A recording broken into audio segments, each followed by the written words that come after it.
Olá, olá, bom dia, garotada do nono ano, Escola Mestre Jesus. Aqui é o professor Newton de História, né? E na aula de hoje nós vamos finalizar o capítulo 13 do quarto módulo de vocês, tá? Que é o capítulo que fala aí a respeito do neoliberalismo, globalização e a crise socialista. Nas últimas aulas, nós conversamos a respeito do liberalismo, do neoliberalismo, essa nova visão do liberalismo. Conversamos sobre a crise da União Soviética, sobre aí o fim, da União Soviética. E hoje a última parte do assunto desse capítulo de vocês está na página 14, Nova Ordem Mundial. Então o que nós vamos trabalhar hoje, tá? Inclusive esse ordem mundial aí é com letra maiúscula. Peraí, ordem mundial. Então hoje nós vamos entender aí o que foi esse processo, tá? Então, queridos, essa nova ordem mundial nada mais foi do que a forma com que o mundo vai se organizar depois do fim da União Soviética, né? Mas por que depois do fim da União Soviética? Lembra? Nós tivemos a Segunda Guerra Mundial e logo depois da Segunda Guerra Mundial nós entramos num período que a gente chamou de mundo bipolar, certo? Nesse contexto de mundo bipolar, por que mundo bipolar? Porque basicamente nós tínhamos duas grandes potências que eram, digamos que, rivais aí, na questão de ideologia, na implantação do seu modelo econômico, político e até social. Então você tinha de um lado o capitalismo, liderado pelos Estados Unidos, que tinham sua área de influência, e do outro lado você tinha a União das Repúblicas Socialistas Soviética, socialista, com os seus aliados, com aqueles que eles conseguiam influenciar. Então essa foi a organização mundial depois da Segunda Guerra Mundial, certo?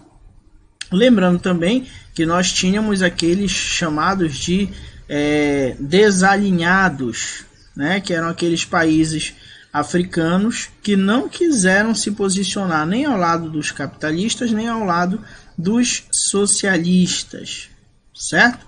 Que passaram também a ser chamados de terceiro mundo, lembra? O primeiro mundo eram os capitalistas, o segundo mundo eram os socialistas e esses que eram os desalinhados, eles eram considerados o terceiro mundo, certo? Então, gente, a ideia é a seguinte: com esse enfraquecimento aí, do bloco socialista, depois da independência da Rússia, a fragmentação, o fim, de fato, da União Soviética, a expectativa das pessoas era de que fosse surgir uma nova relação de força política e econômica no mundo, Natural, o mundo era bipolar e agora um lado desse acabou, Então, eles acreditavam que não existiria mais essa polarização, tá? Na verdade, não existia mais a polarização entre Estados Unidos e a União Soviética. Então, algo ia mudar, Até então, todas as políticas, principalmente capitalistas, foram feitas em prol de provar, de vencer a guerra, chamada Guerra Fria, provando que o sistema capitalista era melhor que o sistema socialista. Tá? Só que é o seguinte, gente, mesmo cair com o encerramento da Guerra Fria, da bipolarização, a gente percebe que depois desse período o poder econômico e político ainda vai estar aí centrado nas mesmas grandes potências, certo? O que isso significa? Que nós vamos ter uma reorganização. Porém, essa reorganização ainda vai estar sendo liderada por aqueles países que já eram potência antes do fim da União Soviética. Tá? Vamos ter algumas nações também que vão adquirir mais destaque, como por exemplo a Alemanha. Então nós estamos num cenário aí, por isso que eu botei essas várias bandeiras para vocês, Aí Japão, China, Estados Unidos e a bandeira representando a União Europeia. representando aí o fortalecimento de potências que já existiam e algumas outras que vão adquirir importância nesse processo de nova ordem mundial, certo? Agora, uma coisa que de fato vai se fortalecer e muito, não tem nem o que se discutir, é obviamente o sistema capitalista durante a década de 90, tá, gente? Vamos ter aí esse capitalismo aderindo em massa às ideias de caráter neoliberais, e essas ideias vão ser exportadas aí para outras nações, principalmente aquelas nações que estavam saindo do socialismo, né, que pertenciam ao elo ali de influência da União Soviética, que agora estavam independentes, que queriam sair do modelo socialista e ir para o capitalismo. Nessas mesmo que a gente vai ter essa implantação maciça das ideias neoliberais, certo? A liderança mundial ficou aí basicamente ainda sob a influência dos Estados Unidos e da Rússia. Eles seguiram, mas tio, só falou que era o fim do mundo bipolar. Sim, gente, de fato, o fim do mundo bipolar, o fim do conflito capitalismo versus socialismo, né, representado pela União Soviética. Não estou dizendo que o socialismo acabou, tá, gente? Eu estou dizendo que o conflito direto não, né? O conflito indireto, que a gente chama de Guerra Fria, ele terminou ali, tá? No momento que teve o fim, no momento que o Gorbachev colocou um fim aí na União Soviética, certo? Porém, Estados Unidos e Rússia continuaram sendo polos de poder. Obviamente, gente, durante o período da Guerra Fria, eles investiram muito, principalmente na sua indústria, que a gente chama indústria bélica, ou seja, indústria de armamentos. Então, esse poder bélico, esse poder militar, fez com que tanto os Estados Unidos e a Rússia, mesmo depois do fim da União Soviética, mas continuassem aí como os principais polos de poder do mundo, tá? Falando um pouco aí do socialismo ainda, né? Nós, como eu disse, o socialismo não acabou com o fim da União Soviética, né? Ainda subsiste, como países como a China e Cuba, o modelo socialista, né? Então, olha só, esse modelo econômico aí, né, que aparece no final da Guerra Fria, que é altamente marcado pelo processo que a gente chama de globalização, ou seja, você já deve ter visto lá com o professor Reinaldo, né? Globalização é como se fosse essa interligação entre os países do nosso planeta, né? Essa interligação, seja por processo econômico, por auxílio, por relações diplomáticas entre esses países, é o que a gente chama de globalização. Por exemplo, hoje nós vivemos em um mundo totalmente globalizado, né, gente? Se por exemplo, vai ter as eleições dos Estados Unidos agora. Dependendo de como for as eleições lá, nós podemos ter um grande impacto na Bolsa de Valores dos Estados Unidos, e esse impacto vai refletir na Bolsa de Valores do mundo inteiro, porque a maioria dos países se relacionam economicamente com os Estados Unidos. O preço do dólar, gente, o dólar bateu hoje, por exemplo, R$5. Isso tem ligação direta com alguns produtos que nós acabamos importando. Tá vendo aí o arroz muito caro, né? E aí vai perguntar por que o arroz está caro. O arroz está caro, gente, porque os produtores de arroz preferem exportar recebendo a dólar, $1, R$5. Já pensa? Então eles preferem exportar ganhando mais no dólar do que vender aqui internamente. Então percebe como o preço da moeda norte-americana influencia os mercados do planeta todo, incluindo do nosso país, incluindo do Brasil. Isso é globalização, tá? Nós vamos ter, e é esse período de globalização pós-Guerra Fria, essa nova forma de organizar a economia, essa nova forma de fazer política, é o que a gente chama de nova ordem mundial, certo? Os países aí que vão estar em desenvolvimento, né, principalmente da América Latina, da Ásia e da África, vão buscar alternativa de crescimento. E muitas vezes essa alternativa de crescimento vai aparecer, digamos assim, né, vai aparecer, né? Muitas vezes essa forma, deixa eu reestruturar o que eu ia dizer. Muitas vezes essa forma de crescer, eles vão buscar em alianças com outros países. Eles vão construir relações comerciais com outras potências, né? Por exemplo, a gente tem o Mercosul, né?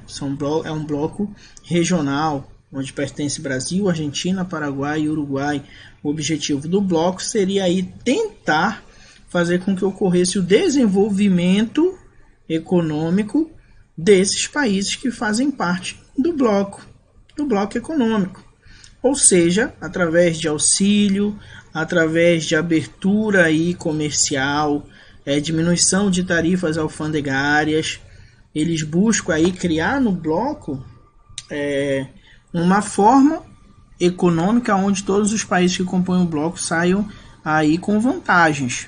Por exemplo, a União Europeia tem uma única moeda, né? Inclusive, se eu não me engano, a Inglaterra saiu da União Europeia, mas o euro representa o bloco, certo? Então eu coloquei aí para vocês, ó, nesse mapa, você tem aí, ó, a organização do mundo, né? Depois aí do final da Guerra Fria. Então você tem aqui, ó, aqui embaixo, onde bem aqui, deixa eu botar o cursor, bem aqui, ó, onde está a América Latina. Olha essa divisão aqui, né? Os países do norte, as potências do norte e os países do sul. Aí olha só, vem, ó, aqui a gente, né? América Latina, área de influência dos Estados Unidos, como se nós tivéssemos virado aí o quintal dos Estados Unidos, né? A área onde eles mais têm influência. Aqui, percebe a diferença? Antes você tinha União Soviética e aí os paizinhos que eram influenciados pelo pintado de uma cor, Estados Unidos do outro. Olha, nós temos agora basicamente 3 pontos aqui de referência. Aqui, ó, onde você tem a África, é a área de influência da União Europeia. Aqui, onde você tem a China, tá? Aqui na Ásia, é a área de influência do Japão. Tá? Pode ser considerado também a área de influência da China, porque os dois estão ali nessa área, são duas grandes potências e estão em disputa aí por parceiros econômicos, certo? Deixa eu passar aqui o slide. Meu Deus, passa. Tá aí. Então, olha só, gente. Quando a gente chega no final da década de 90, o mundo ainda vivia em incertezas, né? Você tem aí meio que um esgotamento do modelo neoliberal. Isso por causa das crises econômicas que vão suceder, né, esse período. E aí em 97 nós temos uma crise global que vai de fato abalar as estruturas desse neoliberalismo, né? Que foi justamente a crise dos tigres asiáticos. Olha só, as economias que mais cresciam na Ásia, né, no sudeste asiático, era da Tailândia, da Malásia, Indonésia, Filipinas e a Coreia do Sul. Eles viviam em um grande momento de crescimento econômico, porém eles vão sofrer algumas perdas por conta de uma crise provocada por problemas cambiais, né, que vai se iniciar na própria Tailândia.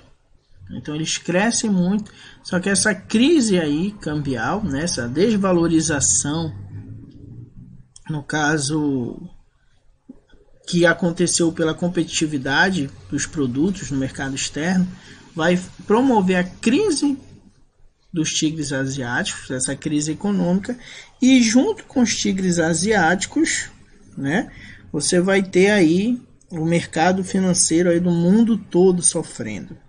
E aí a gente meio que percebe que a década de 90 ela vai se iniciar com a ideia de o surgimento de uma nova ordem política e econômica, né? A ideia de que, de alguma forma, esses problemas econômicos eles poderiam ser resolvidos. E parte da população aí, né, vão fazer grandes protestos porque estavam insatisfeitos com esses rumos da economia que vinham sendo tomados, certo? Aí o protesto mais marcante, né, vai acontecer em 1999, durante a reunião da Organização Mundial de Comércio. Como essa reunião foi feita nos Estados Unidos, né, esse fato aí de ter sido feito no epicentro, digamos assim, do capitalismo global, tornava mais forte, mais evidente a insatisfação popular com esse modelo econômico, certo? Queridos, encerramos por aqui.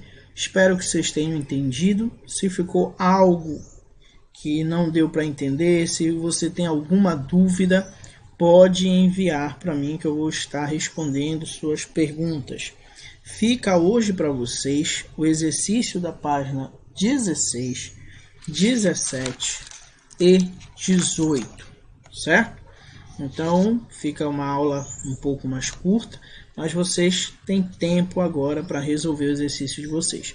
Resolvam e enviem para mim as suas respostas. Fiquem com Deus e até a próxima aula.